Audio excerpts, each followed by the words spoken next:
2 Kings chapter 1. Si Elijah at si King Ahaziah.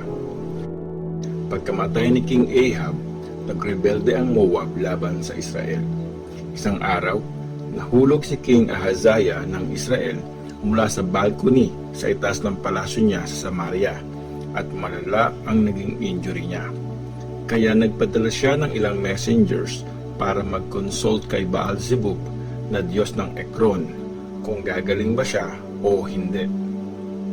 Pero sinabi ng angel ni Lord kay Elijah na taga Tishbe, "Salubungin mo ang mga messengers ng hari ng Samaria at tanungin sila, bakit kayo magko-consult kay Baal-zebub na Diyos ng Ekron? Wala bang Diyos sa Israel?"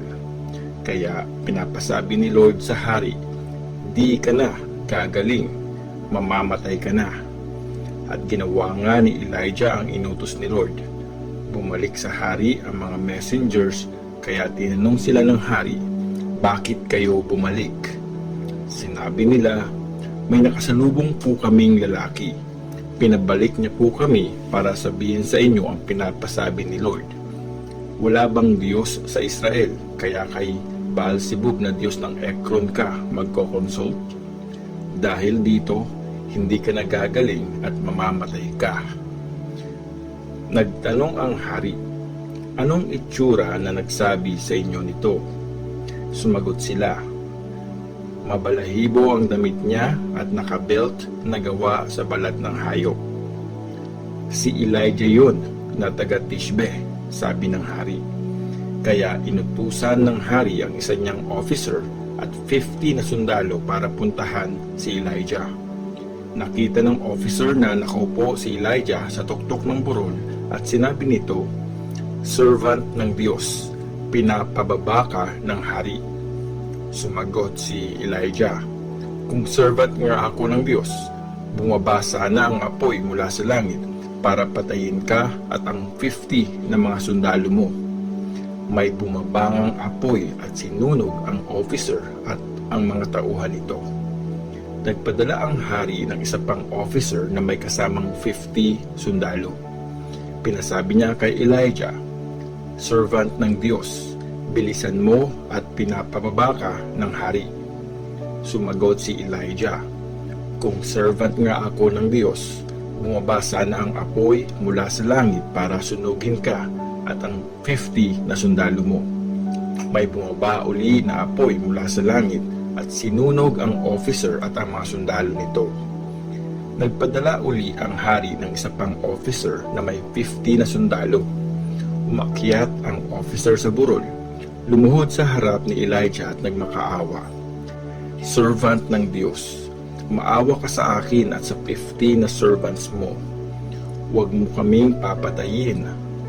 Alam ko pong namatay na sa apoy na mula sa langit ang dalawang naunang mga officers, pati ang mga sundalo nila. Kaya please, hayaan mo akong mabuhay." Sinabi ng angel ni Lord kay Elijah, "Bumaba ka na, sumama ka sa kanya. Huwag kang matakot." Kaya sumama nga si Elijah sa officer papunta sa hari. Sinabi ni Elijah sa hari, "Ito ang pinapasabi ni Lord. Nagpadala ka ng mga messengers para mag-consult kay Baal-zebub, ang Diyos ng Ekron, na parang walang Diyos sa Israel. Dahil diyan, di ka nagagaling, mamamatay ka." Namatay nga si Ahaziah gaya ng pinasabi ni Lord kay Elijah. Walang anak na lalaki si Ahaziah, kaya ang kapatid niyang si Joram ang pumalit sa kanya bilang hari. Nangyari ito noong 2nd taon ng paghahari sa Juda ni Jehoram na anak ni Jehoshaphat. Nakasulat ang lahat ng mga ginawa ni King Ahaziah sa libro ng history ng mga hari ng Israel. 2 Kings chapter 2. Kinuha ng Diyos si Elijah. Dumating ang panahon na kailangan ng kunin ni Lord si Elijah gamit ang ipo-ipo. Naglalakad noon sina Elijah at Elisha mula sa Gilgal. Sinabi ni Elijah kay Elisha, "Maiwan ka na rito kasi pinapapunta ako ni Lord sa Bethel." Pero sumagot si Elisha, "Witness ko si Lord, ang Diyos na buhay, na habang nabubuhay ka, di kita iiwan." Kaya magkasama silang pumunta sa Bethel. Sinalubong sila ng mga prophet na nasa Bethel at tinanong nila si Elisha, "Alam mo bang kukunin na ngayon ni Lord ang Panginoon mo?" Sumagot si Elisha, "Oo, alam ko. Tumahimik lang kayo." Sinabi ni Elijah kay Elisha, "Maiwan ka rito kasi pinapapunta ako ni Lord sa Jericho." Pero sumagot si Elisha, "Witness ko si Lord, ang Diyos na buhay, na habang nabubuhay ka, di kita iiwan." Kaya magkasama silang pumunta sa Jericho. Pagdating sa Jericho, lumapit kay Elisha ang mga prophet na nakatira doon at nagtanong, "Alam mo bang kukunin na ngayon ni Lord ang Panginoon mo?" Sumagot si Elisha, "Oo, alam ko. Tumahimik lang kayo." Sinabi uli ni Elijah kay Elisha, "Maiwan ka na rito kasi pinapupunta ako ni Lord sa Jordan River." Pero sumagot si Elisha, "Witness ko si Lord, ang Diyos na buhay, na habang nabubuhay ka, di kita iiwan." Kaya patuloy silang naglakad. Huminto sina Elijah at Elisha sa may Jordan River.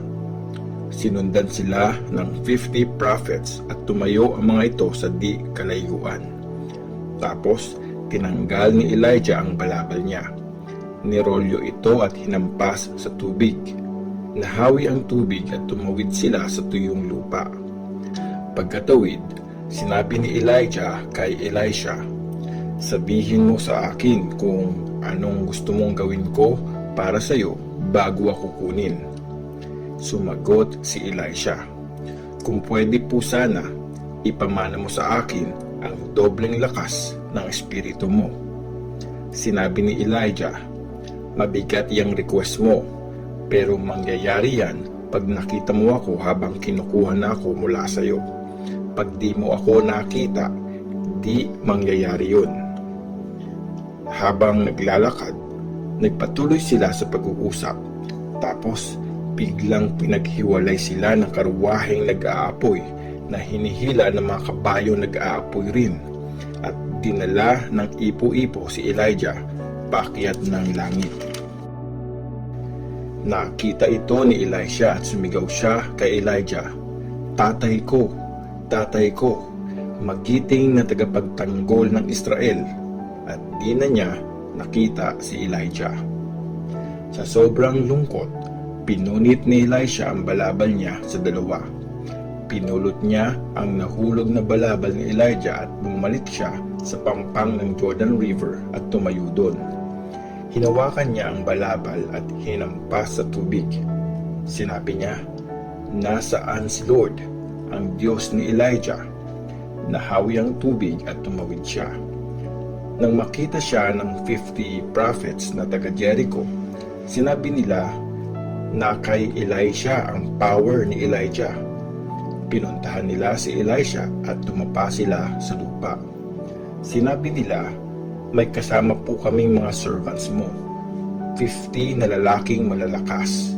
Kung gusto mo po, ipapahanap namin ang master mo.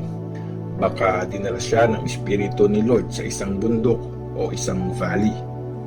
Sinabi ni Elisha na huwag na, pero pinilit nila si Elisha hanggang di na ito nakatanggi sa kanila, kaya pinalakad na nila ang 50. Sa loob ng 3 araw, hinanap nila si Elijah pero di nila ito natagpuan. Nung bumalik sila kay Elisha na nasa Jericho, sinabi niya sa kanila, "Diba, sinabihan ko na kayong huwag nang maghanap." Ang mga himala ni Elisha. Sinabi ng mga taga-Jericho kay Elisha, "Gaya po ng nakikita mo, maganda ang city na ito. Marumi nga lang ang tubig, kaya di sagana ang lupa." Inutos niya, "Bigyan niyo ako ng isang bagong mangkok at lagyan niyo ng asin." Dinala nga nila ito sa kanya. Tapos pumunta siya sa batis at sinaboy ang asin sa tubig. Sinabi niya, "Ito ang sabi ni Lord, nilinis ko na ang tubig na ito. Di na ito magiging dahilan ng kamatayan o pagkalaglag ng mga baby." Mula noon, naging malinis na ang tubig na yon, gaya ng sinabi ni Elisha. Umalis si Elisha sa Jericho at pumunta sa Bethel. Habang nasa daan, ilang mga kabataang lalaki ang lumabas sa city at inasar siya. "Hoy, kalbo, umalis ka nga, kalbo ka, umalis ka rito." Lumingon si Elisha. Tiningnan sila at sinumpa sila sa pangalan ni Lord.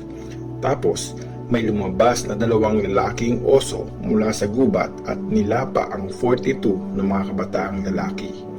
Mula doon, pumunta si Elisha sa Mount Carmel, tapos bumalik sa Samaria.